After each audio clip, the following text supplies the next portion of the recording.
game design podcast by two ghosts who know nothing about comedy and something about game. Welcome to Boo Storm. Boo Storm.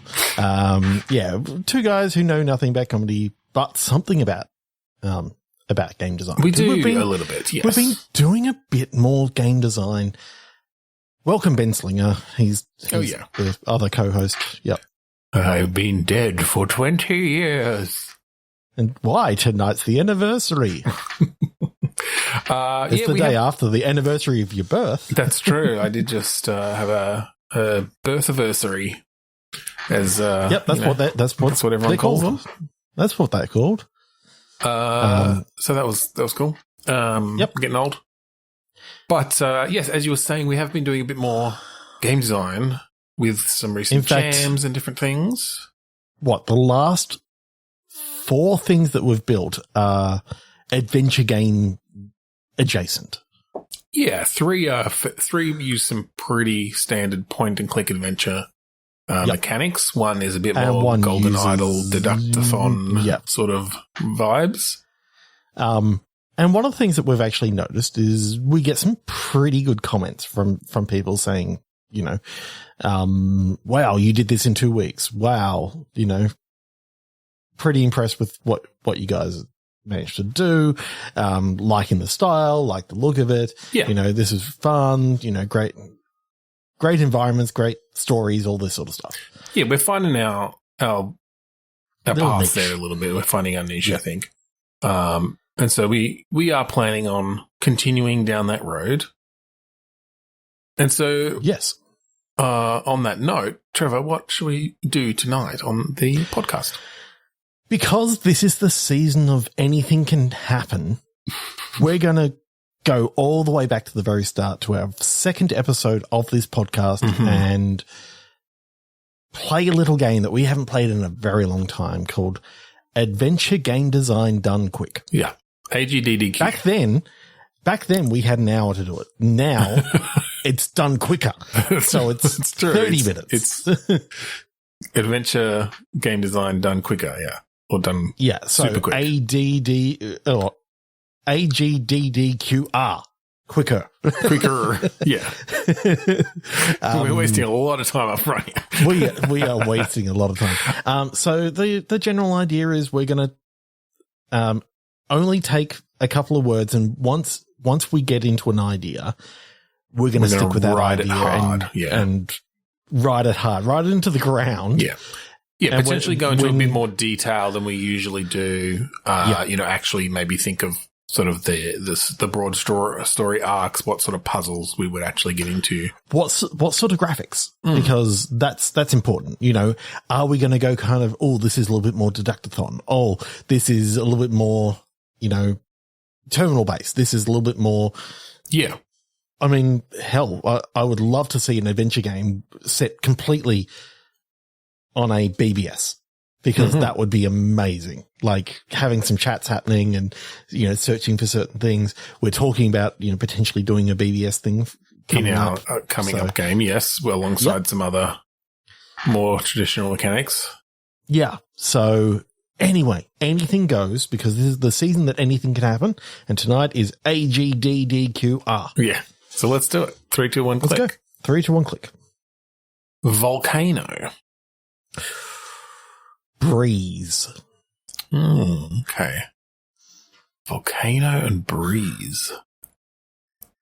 There's something about just, it's a little whiff of sulfur, isn't it? Coming off the volcano. One thing that I haven't seen done in point and click adventures that much, and this is because they're often fairly slow moving, right? Like it's not, they're not action based. Generally, the game progresses when you solve something. A disaster movie style thing like Volcano or Dante's Peak or whatever. Day After Tomorrow, these sorts of things done as a point and click adventure. Yeah. And so done in more of a modern style in the fact that, it always feels, and I was rereading Ron Gilbert's thing from 1987 or 1989, his article that he wrote.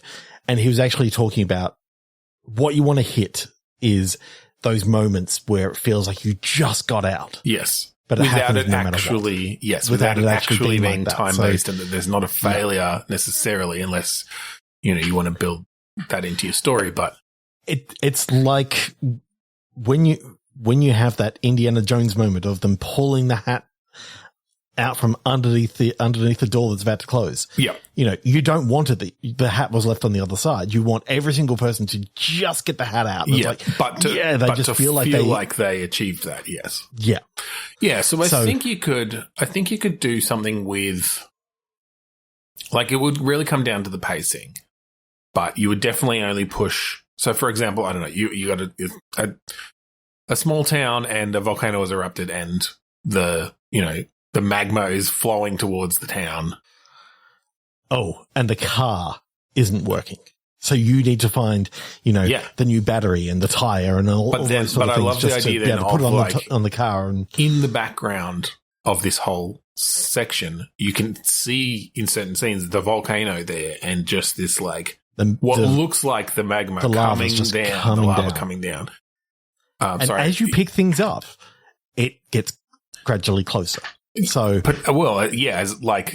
You move it along narratively a bit as you solve a particular puzzle, and you can do that in different ways. But if you've got 3 puzzles, which is fairly standard, to sort of move on to the next section, then as you solve each one, knowing that when they solve the third one, they will get away, or at least get further away. You can create that tension. And I think what would actually work kind of well in this is the idea of maybe like a quick time sort of event. Mm-hmm. So a quick time event of, if you fail it, you get an additional puzzle that you now have to solve. But if you manage to get through it, then you don't have to solve that said puzzle. Right. Yeah, that could be interesting. So no matter what you do, there's a way through it. Yeah.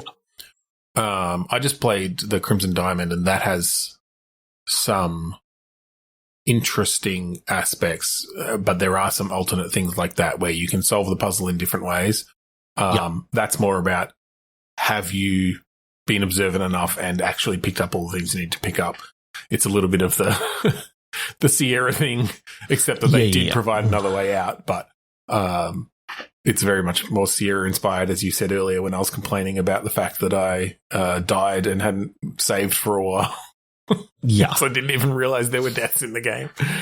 Yeah. But given it was the Sierra style, I thought, this is going to be one of those things of save off and pick up every single thing, even if it's not nailed down. I was surprised that even with it being the Sierra style, that they didn't sort of take the more modern. And it does autosave at least at particular points. Yeah. But it was fun. There was one game, and I just watched the thing on, and that was Phantasmagoria, where you can die in that game and then reload to just before you did that thing. They actually implemented it in a Sierra game, right? And which is impressive that they actually implemented. And look, to be fair, while I think that is the best way to do it for the player to not get annoyed, it completely removes the stakes of that death. Yeah. And I mean, the problem being that an adventure game is not really the right place to have those sort of stakes of having to do a bunch of stuff again that you've already seen. Yeah. I would like to definitely make this that there are no dead ends. The idea being, I think more the LucasArts style, or the Ron Gilbert style particularly. The later Ron Gilbert style, because the first 3 games that LucasArts did, you can get into a place where you cannot physically continue.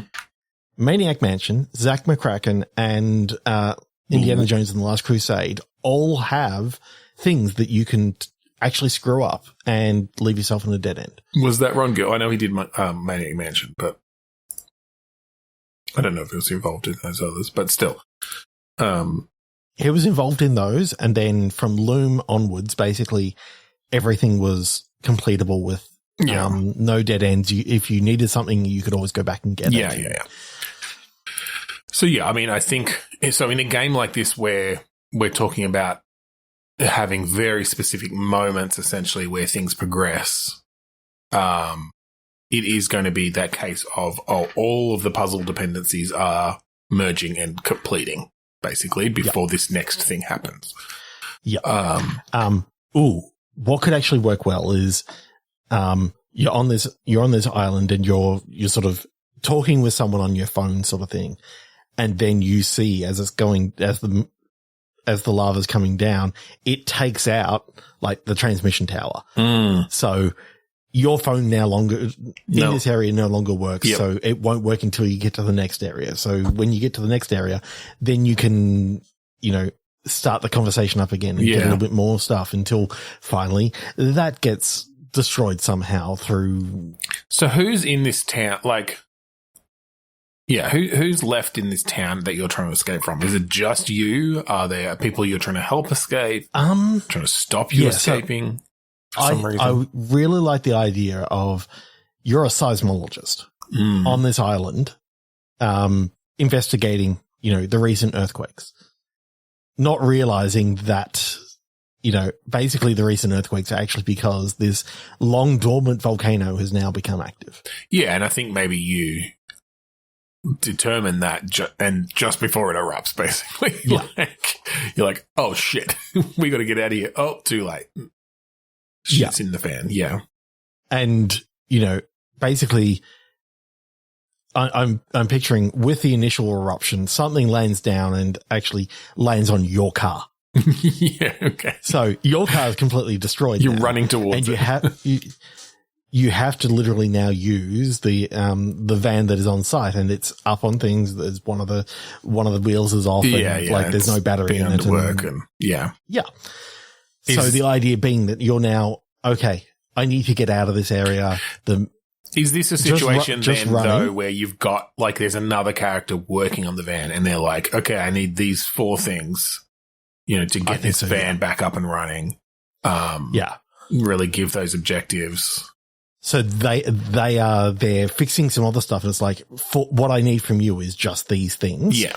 Go find them, and then we can. And then I can fix this van, and we can leave together. Yeah. Yeah, that's and the cool. idea being that obviously you're trying to get down to the bay or the ferry just to try and get out of here. And that you're a few kilometers away. There's no way that you can run down the mountain. You have to actually be able to drive down because it's too far to make it. Yeah. And there's some things along the way that you need to be able to handle. Yeah, absolutely. I'm picturing this. I think like the area that you're in is heavily wooded. Kind of like Pacific Drive, how you got all the woods around Pacific Drive, and then you got that sort of way station. Yeah. And so the idea of, okay, now you can just get it, you can get in that van, and it's like you were talking to the other guy, and it's like, because he was just up there fixing the car, just trying to get all this stuff going. And then when your car dies and you were both about to get in the car, it's like, oh shit, now I really have to get going on this. I need this, and this. And yeah, well, I think again, with the pacing of it and keeping the stakes sort of feeling high, I think you've got a very, linear path at the beginning of, okay, you're doing your work with the seismology stuff. You maybe do call in and say like, oh, here's the results. And, this is not looking good. Like I'm actually like this place is going to blow any minute or whatever. And then, you essentially see that happen in the background. Yeah. Or you cut to, out the window or whatever. And there's maybe other people around in this moment. And you're sort of telling them, get out. Like everyone's got to get out. And then, the player gets the instruction like, all right, get to your car. Yeah.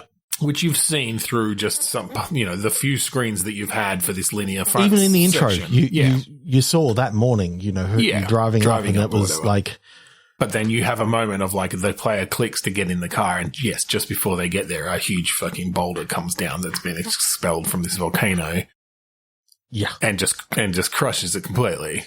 So, okay. So we've got first section, finding some things, handing it over, maybe a little puzzle along the way of, you can see into, a cupboard or whatever through a window. There's a battery in there, but now it's a lot. Well, yeah, I think you definitely. And the guy doesn't know, and blah blah blah. At this point, you can have it be a little bit open. Like that first stage can be. It doesn't. We don't have to get into the craziness right away. It can be a little bit of like, oh, okay, there's a few people around to talk to, get a sense of how long you've been here or what this town is, who's around, and yeah, one of the people is this mechanic, and. Or whoever, yeah, you can potentially find some of the things that you're going to need later, early on, and know that they're around at least. Yeah. So anyway, you get in the car, you're going down. You got a couple of small little, like, you see some, boulder magma rocks coming down, and you got to click to the side and click to the side. And if you click to the wrong side, your tires go through like some magma and start to melt, basically. And so at some stage, no matter what, you're going to get to a stage of, some magma, a magma river that you can't cross with your car. You're going to have to actually, knock down a tree and cross over it or something like that into the next little, waypost / town or whatever. Yeah. Sorry, it is lava. You were right earlier. Magma is when it is underground, and lava is when it's above ground. Okay. Yeah. So anyway, just to clarify that.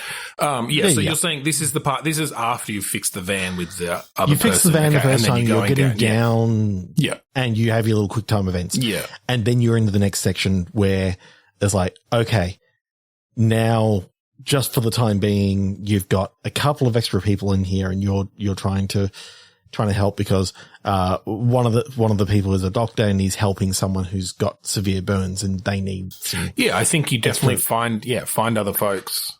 And of course you can't leave them there. No, you want to help. You're gonna have to help, and you've got a van. Like you could literally, there's room. And so it becomes, often in those disaster movies, it is kind of about gathering up, like running into people. And it's like, all right, now you're coming. We've got to get you to safety too. So yeah, I like that sense of it. There's something about, having to, in a emergency like this, knowing that, we need to get going very, very soon, but this patient needs to be stable before we can actually move them. So you've got that extra time pressure of if you don't do anything, this person's going to die, and probably a very horrible way, but you might also die because of, you've waited here too long. So it's one of those things of you need to be able to. But again, it's all an implied pressure. It's that movie. It's Hollywood pressure. Yes. So it's that Hollywood thing of no matter what, you are the hero and you are going to get out of here. But it's just the things that happen along the way that are going to determine. And I think in this sort of adventure game,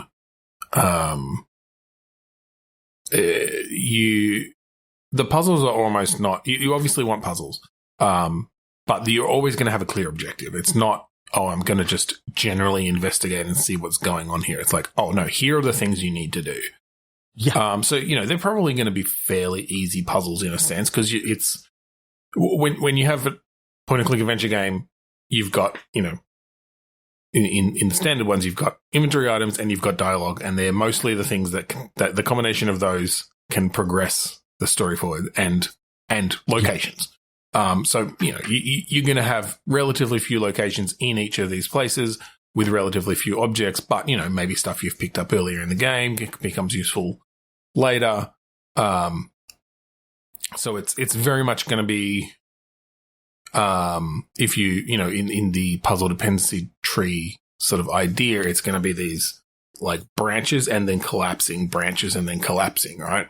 Because you can't have a situation where there's a tree left open, essentially. It's not going to be an open tree, but it's going to be sort of like, here are the 4 puzzles that you can solve at the same time, and then it collapses down. And then it opens up again. Probably some interdependencies, between them. Yeah. You may not be able to do the first one because you actually need, something that you find halfway through the second one. Yeah. Yeah, for sure. Whatever that is, is you actually need the defib paddles, but it's to jumpstart a scooter or something. Jumpstart a motor. Yeah, like an e-scooter. Yeah. Okay. One thing that we haven't talked about is what is the graphic style? Are we talking 2D in this, or is 3D just the way? I've been picturing it as 2D. Very funny thing is, I've been picturing it as 3D. So that's interesting. That's why it's sort of like, okay, which way do we need to go? I think there's probably more of that walking sort of thing that happens in, a lot of 3D adventure games. Yeah. Look, I could be swayed towards 3D, certainly. I think particularly if it's, you could make it direct controlled, right? Like not point and click as such, but more Grim Fandango. Yeah, like Grim Fandango. Where you might even be using a controller to control around and be able to run as to keep those stakes going. It's like, oh shit, I got to do this quick, so you can get around a bit quicker. It makes me kind of want to try a Grim Fandango style, it wouldn't be that tough, adventure, really. Now that we've got the animation stuff down pat, and with the systems we've got in place, you essentially just activate hotspots and have a way to scroll through them based on your proximity to them and stuff. Yeah, you could do it. Or you simplify it even further that there's only one hotspot that you can sort of be interacting with at a time, sort of thing. Yeah. I think that does get a little bit tricky in 3D. You don't want to, if you've got a couple things that are close to each other that you want to be interacted with, even if they're their enable hotspots don't overlap, you don't want the player having to figure out essentially know where those hotspots are.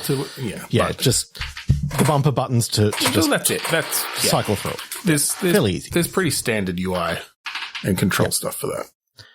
So I can actually see it working that way. 3D Grim Fandango style does make sense. You can do your run. You can do it does. It does help with some dramatic cutaways and zooms and stuff to be able to do that in 3D. I'm picturing. Yeah, we leaned into that quite a bit in the last game that we did called Open and Shut that you can check out on kind of. Yeah, definitely check it out. We'll plug it again at the end.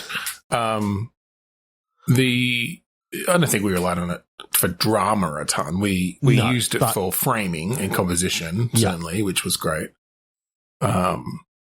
But yeah, there are definitely some good things you could do there with, I'm thinking when the eruption first happens, you can have a zoom up to that window and you see it happening over the head and then back. You see the smoke coming out and then, the big explosion as you then follow down as this rock comes flying down and lands directly on your car. I was like, there is something about that. Or lands next to the car and you think, oh, we need to get to my car quick. And you run out and it's like, oh, that just missed my car.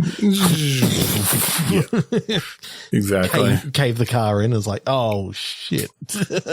Do we have, moving back to where we're sort of at in the plot, do we have some deaths? Do we lose anyone or potentially optionally lose people? If you were doing this as a full-size game, you could definitely have a bit of a Mass Effect 2-ish situation where it's like, okay, you've got a bunch of people, they can all be saved or they can all die, depending on choices you make at different points, and it's about how many you can get to the end. I do like the idea of there are certain people who are always going to make it through. Because they're the people who have got plot, plot armor. Yeah. But then you've got those extra little ones of, this could help you not have to do a puzzle later on. But if you don't have this person, then you have to do another puzzle. Yeah, you can definitely have those interconnections there for sure. And again, like we were talking about earlier, it could kind of just be, okay, if this person's still with you, you've got this option of doing a puzzle a certain way. Otherwise, there's always another option if you're on your own. Yeah. Or don't have that person. But I mean, even with I think you could write it in a way where essentially each character kind of has their own plot progression. Mm-hmm. Where if that gets cut short at that certain point where it's possible that character can die, so be it. And it just sort of is a little, at the end, you get a slightly different bit of conversation about them versus them getting there. It's kind of like, they could have been involved in certain conversations later on, and then that information is now missing. Yeah, and I think you can do that in a way that doesn't require, because you could do it in a way that makes it really complicated, right? Where you've got all these interconnections between the different people that could be with you, where one being there can affect another one's story and all this sort of stuff. I don't know if you read that article about Day of the Tentacle, but one of the things that they talked about, the genius of that design, is how each set of puzzles is completely isolated from the rest, meaning that it doesn't matter which order you do them in because they're not referencing each other. It doesn't have to keep track of, have you already, sent the hamster to the future or whatever, blah, blah, blah, while you're trying to get the, charge the battery with Ben Franklin or whatever. They're independent puzzles. They're independent. And it just so happens to be that because of the way the whole story is then structured, it feels like you're all working towards the common goal still, but you can do it in whatever way you want. So I'm sort of picturing that. There are certain parts that are hidden behind other.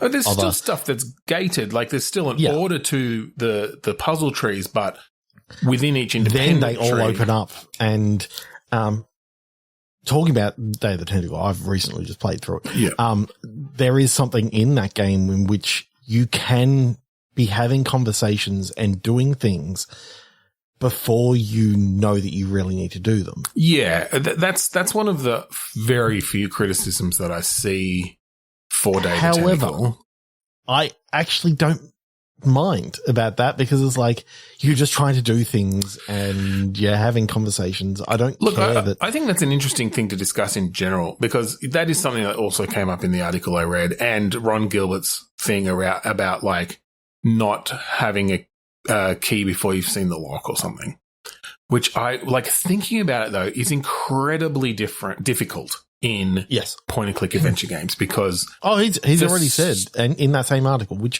we'll link in the comments because it's actually really good. It's a great article. A really good one. But he says sometimes it's actually impossible and you can't do that. Yeah. But if you can, oh my God, you got a good game, and it definitely helps. It definitely helps. But like even just from a logical point of view, right? Like, you obviously can't have the key behind the lock because you need that key to open the lock. And so all you can kind of do is obfuscate it in certain ways that the player will hopefully have looked at whatever the lock is. And we're talking about lock in a very broad sense, just of a puzzle, before they come across the key. Having said that, I don't think in a lot of ways, I don't think it's a terrible thing that someone has already picked up, the scissors or whatever, and then they find a thing that they need to use some scissors on.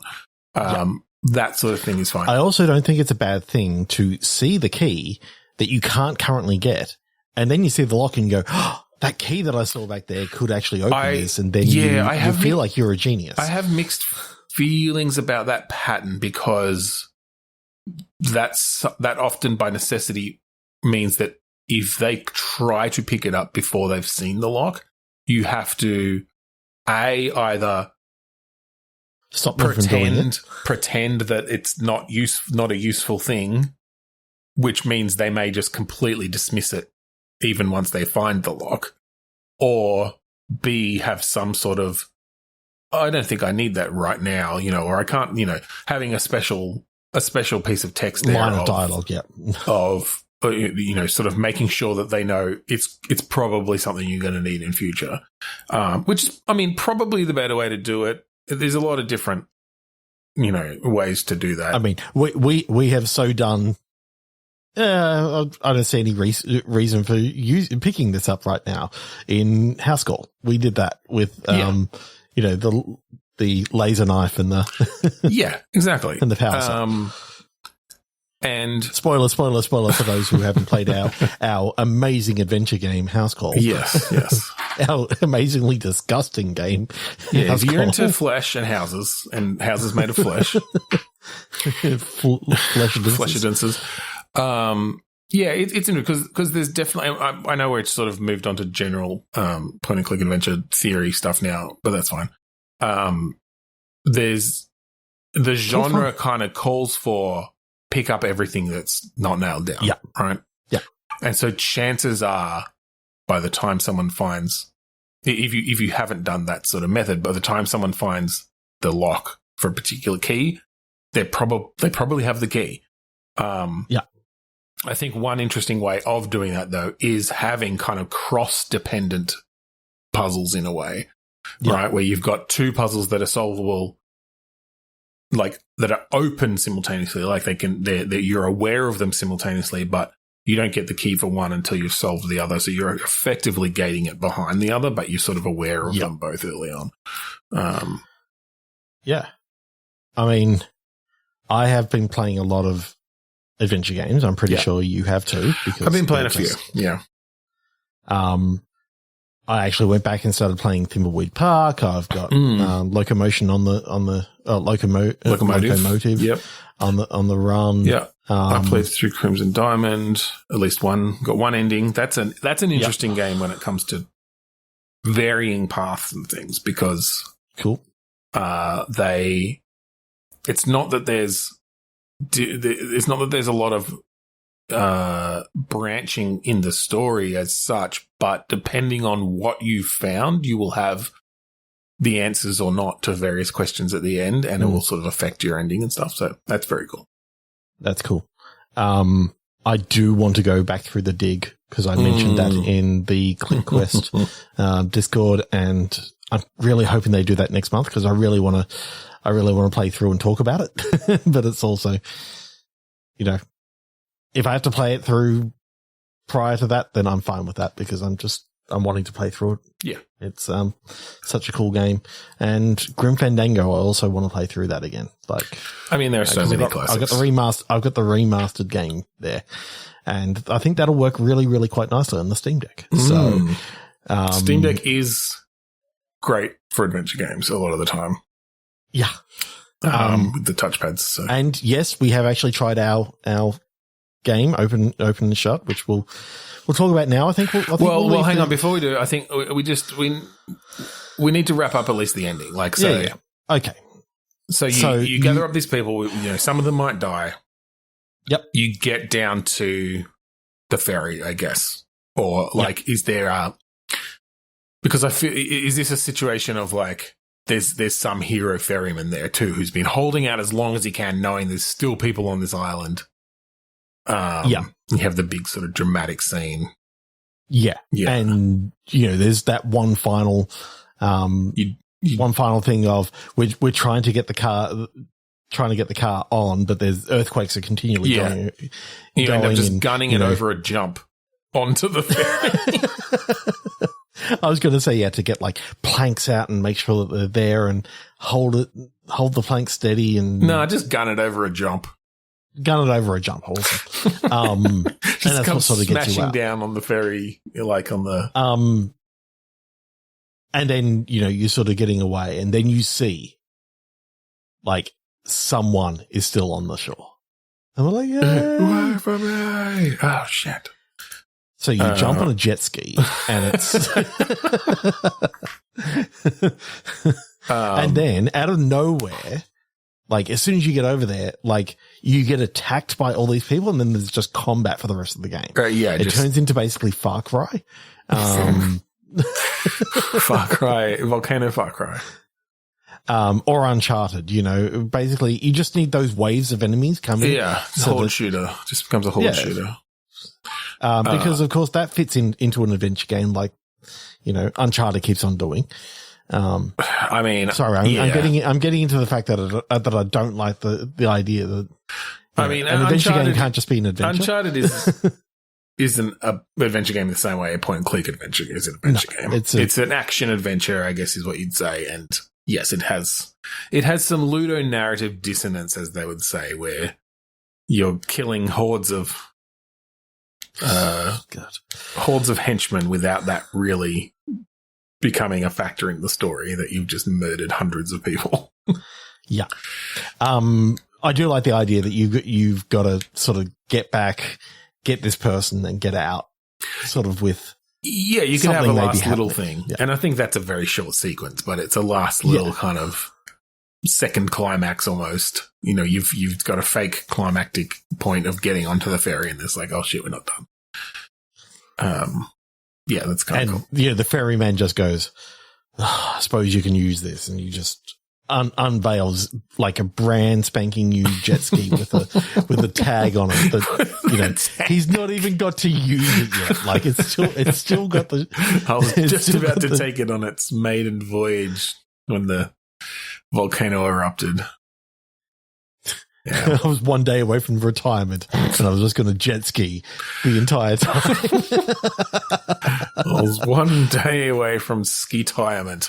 And he lost a leg, unfortunately. So, he's actually one of the guys that, he's the guy that you had to stabilize. Okay. So that's why the ferry, you can actually get the ferry because he wasn't just waiting. You had to get him there. Yeah, he was at home. His, partner or whatever is dead, and just lamenting his lack of jet ski and leg. Exactly. So he can't go on the jet ski because Yeah, I mean, it's the throttle leg, or no? Yeah. Do they? I think they have throttles. I don't know. Never ridden a jet ski. Never. Who cares? I think that's about it. Yeah, that's fine. Let's leave it there in this episode of AGDDQR. Done very quick. If you want to 37 minutes. If you want to find our previous episodes online, you can go to podchaser.com/bitstorm. Go back through them all. If you like this one, there are a few more of this particular little game that we play. But one with Jacob Jadnurka. Yes. And second episode, Blind Reflection. Yep. I think there's at least one other in there somewhere that we've done, but those are the key ones. Otherwise, I'm pretty sure we did one for Work Experience Kit as well. So, maybe we did. Yeah. But check those out. Leave us a review. Let us know what you thought. Yeah. If you like the song that we play at the start and end of each episode, that song is called "Man to Find Self" with the album Containment Failure by the band Kuradust. Check it out at kuradust.bandcamp.com. And if you do want to check out the games that we've been working on, Open and Shut, we've got House Call, we've got Air Gap that we did at the Global Game Jam, we've got Land Party 97, which is a Golden Idol-like sort of game. Go to beastlinger.itch.io and they're all there. Or technically go to sikasera.itch.io because he's got them up there in the collection as well. Yeah. I mean, technically we should probably organize them under Bitstorm as well. Yeah, we probably should. But, in fact, we should probably look at doing the next lot of games just under Bitstorm. Yeah, we can create another account. The account already exists. We created it. Did we? No. I've still got access. We can't transfer our followers over to it. Got a bunch of followers now. There you go. Thank you again for joining us this week on Bitstorm. I'm Ben Slinger. I'm Trevor Scott. And this case is Open and Shut. Hey, that's the name of the game that we made. No.